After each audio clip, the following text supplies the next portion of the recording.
Bueno, la mirada está orientada sin duda en gran parte de la colectividad en lo que es la preocupación más importante y trascendente para la vida de todos, la seguridad.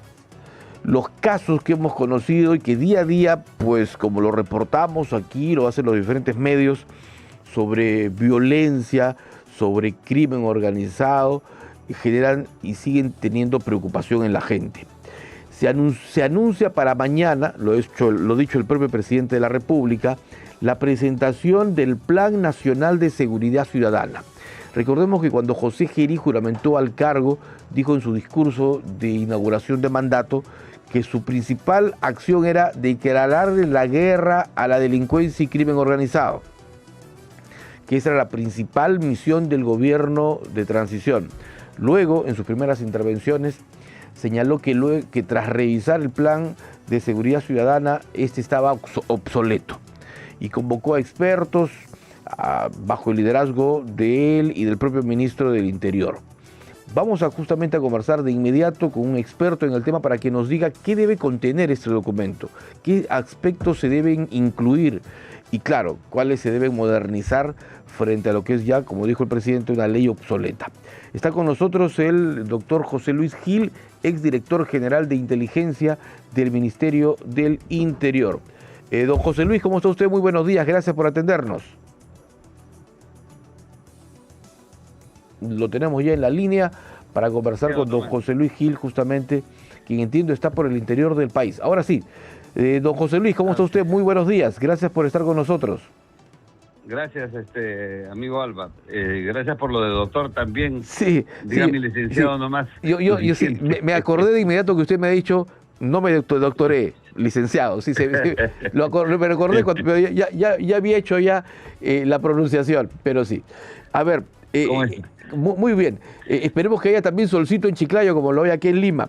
A ver, cuéntenos un poco de qué debe, haciendo un análisis, ¿qué debe contener este Plan Nacional de Seguridad Ciudadana que permita justamente pasar ya del diagnóstico a la acción?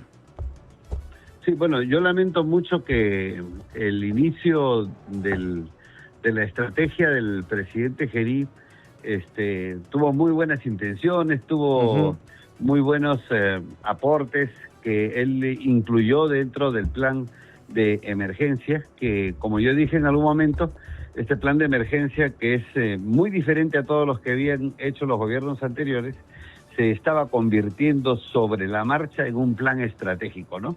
Correcto. Porque el estado de emergencia, el sentido real, el sentido objetivo del estado de emergencia es permitir que la Policía Nacional haga su trabajo sin tener que depender del Ministerio Público. Pero bueno, eso ha ido desarrollando, pero finalmente creo que no se está comprendiendo el fenómeno. Y yo, la verdad, viendo cómo lamentablemente el presidente ha desviado casi toda la atención hacia lo político y no hacia lo técnico, no tengo muchas esperanzas. ¿Por qué? ¿Qué es lo que espero de un plan de seguridad en los próximos, que los mencionen hoy día o de repente en estos días?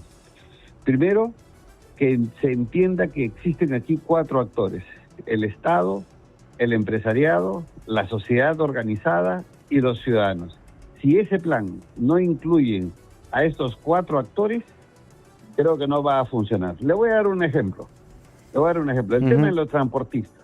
Hay un temor por hablar de los transportistas y la responsabilidad es, todo el mundo le echa la culpa a la policía y que no los cuidan a los transportistas, pero nadie les está diciendo a los transportistas que el problema también son ellos, que estos señores no se están formalizando. Los criminales van a los buses porque hay dinero fresco, dinero efectivo, dinero que no se factura.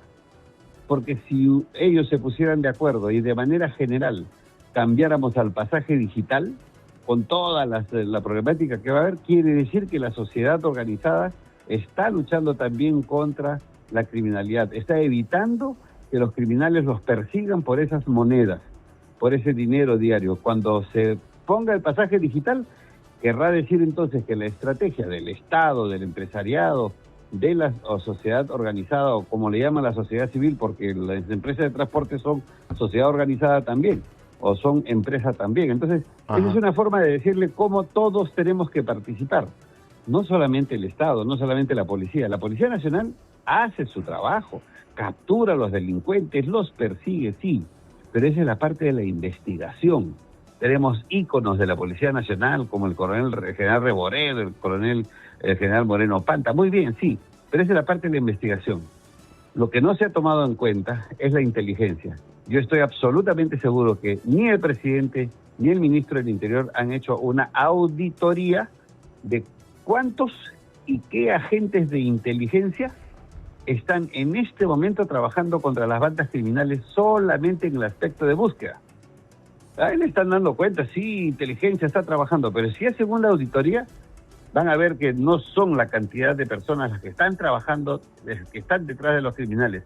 Y entonces están en ceremonias, están en visitas oficiales, están haciendo cualquier cosa, menos dedicando directamente su atención, declarando primero en emergencia a la Policía Nacional y directamente la atención a las cosas que hay que hacer. Que hay que organizar la inteligencia en el campo de la búsqueda. Los hombres de inteligencia me van a entender. El hombre de búsqueda de inteligencia no hace atestados, no hace partes, no hace servicios. Ese solamente busca al criminal 24 horas al día. Eso no se está haciendo. Con lo cual, cualquier cosa que presente el presidente, el ministro, con leyes, normas y eso, nada de eso va a funcionar si la punta de lanza de la estrategia de la inseguridad, como es la búsqueda de los criminales, como es el cambio de las normas y que participen los demás actores, no se está poniendo en ese plan. Ajá, correcto. Ahora, hay algunas acciones que se han hecho previas justamente a lo que es la presentación de este plan que va a ser, digamos, alcanzado durante la reunión de mañana del Consejo Nacional de Seguridad Ciudadana. Y le pregunto esto porque usted, claro, decía al inicio de su intervención, don José Luis, que le pareció interesante, importante, el desplazamiento que tuvo el presidente de la República en los penales y que le declaró la guerra justamente a la criminalidad organizada y que se hicieron acciones y sobre todo trabajos casi diarios en el interior de los centros carcelarios, pero que esto se ha debilitado un poco por el tema político. Acciones como la creación de la SUNIR, de esta Superintendencia Nacional de Internamiento de Resocialización, para corregir algunos excesos, como se ha explicado, en los establecimientos penitenciarios, no abren la puerta que sea un primer paso para, digamos, intensificar esta lucha contra la criminalidad. El hecho, por ejemplo, que se aplican acciones cívicas, ¿no? Que quizás para un sector crítico no significa mucho, como por ejemplo el hecho de que se le rape el cabello a los delincuentes, o a los internos, mejor dicho, que tengan uniforme, que canten el himno nacional a las 6 de la mañana.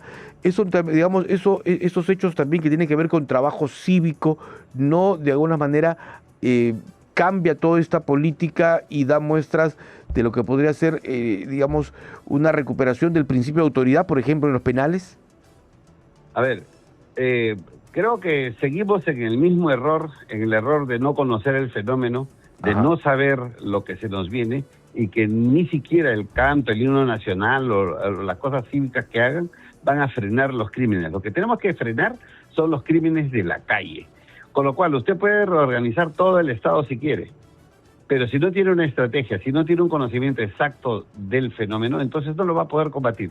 Le voy a poner el ejemplo de los penales. ¿Cuál es el problema de los penales? El problema de los penales es que todos los miembros del INPE, los que están en contacto con el criminal, son conocidos, tienen nombre, tienen apellidos, trabajan pues abiertamente. Claro, el criminal los puede extorsionar, los puede amenazar y finalmente termina corrompiéndolos. ¿Qué es lo primero que hay que hacer? Lo primero que hay que hacer es quitarles la identidad a todos los miembros del INPE que tengan contactos con el criminal. Quiere decir, hay que suspender ese conocimiento que tiene el criminal respecto del efectivo del INPE.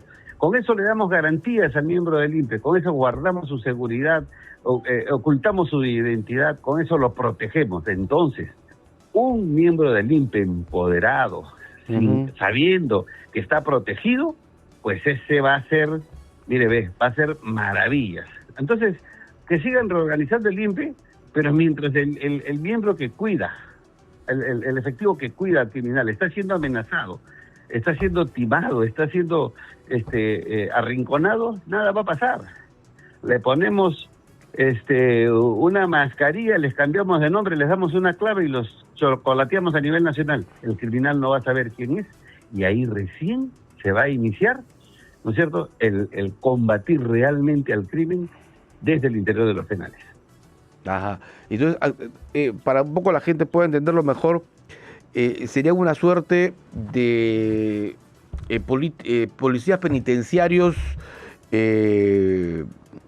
con Son capucha, por ejemplo, con capucha. A quienes le estamos quitando el contacto y la identidad del criminal con él, nada más. Claro. Estamos protegiendo al miembro del INPE para que se empodere, para que tenga la fuerza, la decisión, sabiendo que el criminal no lo reconoce, no lo identifica, no sabe quién es. Serían miembros, entonces, policía penitenciaria sin rostro o algo así. Sí, no, a ver, no hay que llamarle policía. Policía existe una sola, la Policía Nacional del Perú, ¿no es cierto? Entonces, este es un equipo especial de agentes del INPE, ¿no es cierto?, que tienen el rostro cubierto, que no tienen identidad. Entonces, eso se puede hacer, se tiene que hacer. Hay experiencias mundiales, de tal forma que en vez de estar tratando, seguramente la reorganización es buena, es positiva, sí, pero no ataca directamente el problema. Eso es lo que queremos, ¿no es cierto? Que ataque, que el hombre que cuida a esas personas que están encarceladas no tengan esas capacidades, porque no tiene la capacidad de amenazarlo. Lo segundo, en este tema, yo he venido planteando reiteradamente desde hace 4 años.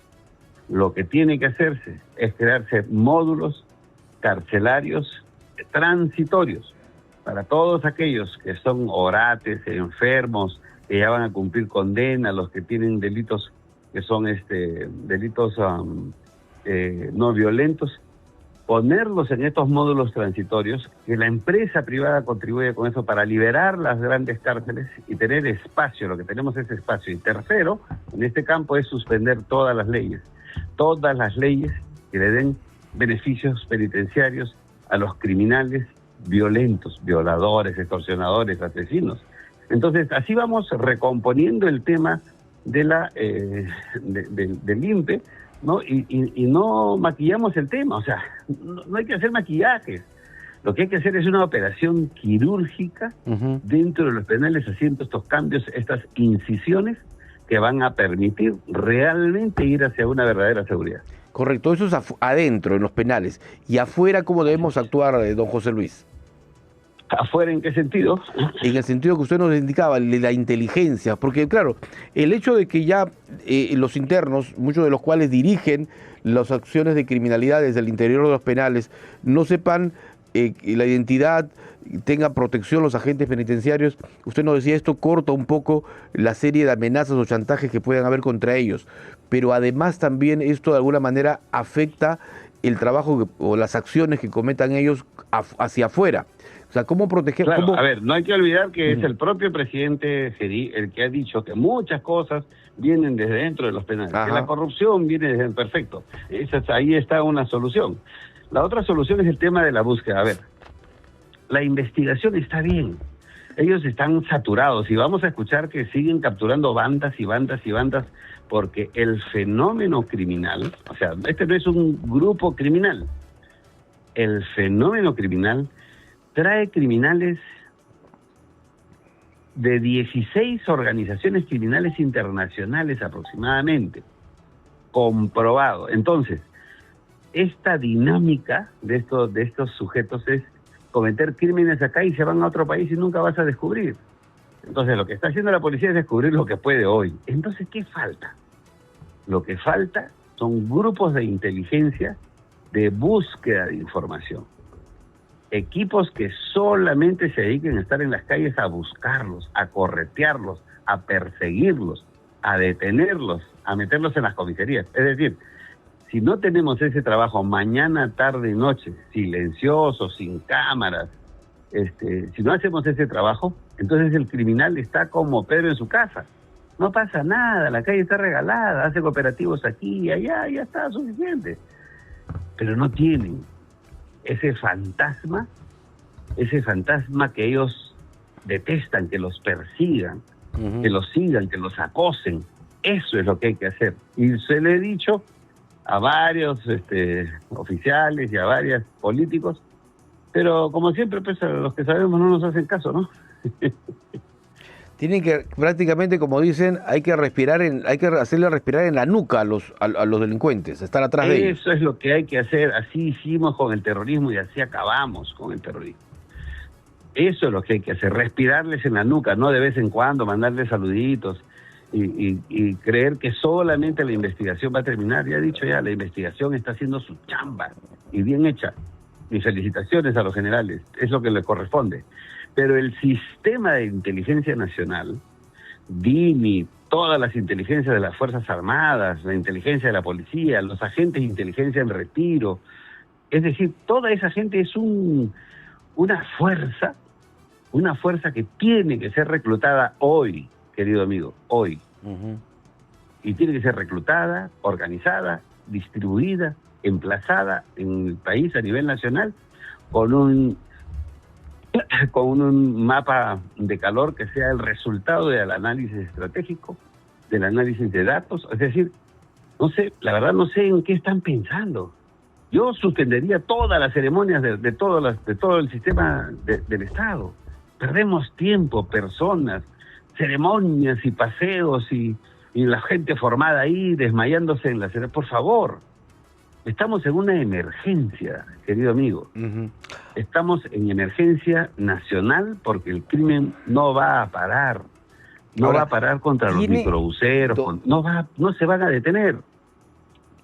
Con ni con ningún plan. Pero tiene que haber también, don José Luis, un compromiso político, ¿no? Porque nosotros podemos llegar a importantes consensos, estamos en una época electoral, estamos escuchando diversas propuestas. Por ejemplo, yo acabo de escuchar ayer a un candidato que dice, vamos a crear un comando de aniquilamiento contra el crimen organizado. Escúchalo, un comando de aniquilamiento contra el crimen organizado. Por supuesto, no se prestan, hay tanto ignorante, advenedizo, nuevos analistas, nueva gente que ha salido a querer dar 50 recetas sin conocer absolutamente nada de la realidad criminal en el Perú. Todos los diagnósticos están equivocados. Entonces van, le pintan figuritas al presidente, el presidente cree en lo que le está diciendo, y entonces, ¿qué termina? Termina hecho un desastre la calle, pues, y la muerte sigue afuera. ¿No? Entonces, creo que no sé, yo espero, ¿no?, que su nuevo plan sea superior a todo lo que yo estoy diciendo en este momento y que tenga éxitos realmente por el bien del país, porque haya menos viudas, menos niños huérfanos, menos personas asesinadas. Yo espero de todo corazón que este plan le funcione, ¿no? En ese sentido tiene que haber un compromiso político, ¿cree usted, de los candidatos también por establecer una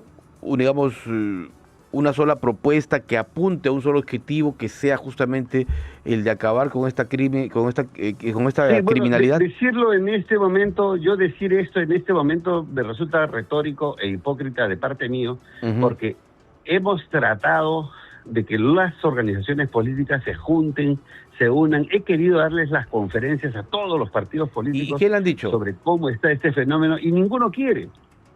Pensarán que estoy yendo a buscar trabajo. Yo no necesito trabajo, yo quiero decirles cuál es la verdad, darles estrategias, pero entonces no confío en ningún pacto, porque no lo van a hacer. Si no se están uniendo para poder juntar a una derecha que está siendo atacada por la izquierda y por los progres, imagínense ustedes, se van a juntar para la seguridad. Lo que hay que hacer es hoy coger a las fuerzas de seguridad, coger a la gente de inteligencia e ir a buscar al criminal. Ese es el pacto. Facilitar, darle todas las facilidades, toda la tecnología, todos los vehículos que necesiten. Don José Luis, finalmente lo que usted nos cuenta es, digamos, grave, ¿no? Porque el hecho de que un hombre de inteligencia como usted y probablemente otros más que han participado justamente en operaciones exitosas ofrezcan su experiencia, ¿no? No como usted dice, no es que ya vaya usted a buscar chambas, sino experiencia, y no solo a uno, sino puede ser a un colectivo general de partidos políticos, y no acepten, es bien, digamos, nos genera es lamentable. Un mal síntoma de lo que va a seguir pasando. Busquen cuánto he facturado en los últimos años fuera del Estado, y que van a darse cuenta que yo no necesito chamba. Lo que estoy haciendo es darles el camino estratégico correcto. Pero no quieren. Bien. Eso es lamentable. Qué pena. Muchísimas gracias, don José Luis Gil, exdirector de inteligencia del Ministerio del Interior. Muy amable siempre por atender nuestra comunicación, muy gentil. Buenos días, gracias. Buenos días, en comunicación justamente desde Chiclayo, reportándonos de sus puntos de vista. No está, digamos, muy convencido de que las propuestas que se presenten vayan a tener éxito, pero sin embargo da algunas recomendaciones, algunas recetas que son importantes, ¿no?, para dentro del Plan Nacional de Seguridad Ciudadana, ¿no?, que ha dicho que debe estar integrado por el Estado, la población, el empresariado y la sociedad organizada. Pide una protección y recomienda, y me parece interesante, esta protección de los agentes penitenciarios, ¿no?, para que se les guarde su identidad y su imagen, es decir, actúen sin rostro, para que, digamos, cuando se quieran hacer cambios profundos o cuando se apliquen cambios profundos en los penales no puedan ser identificados, ¿no? Y una rotación también de los agentes penitenciarios.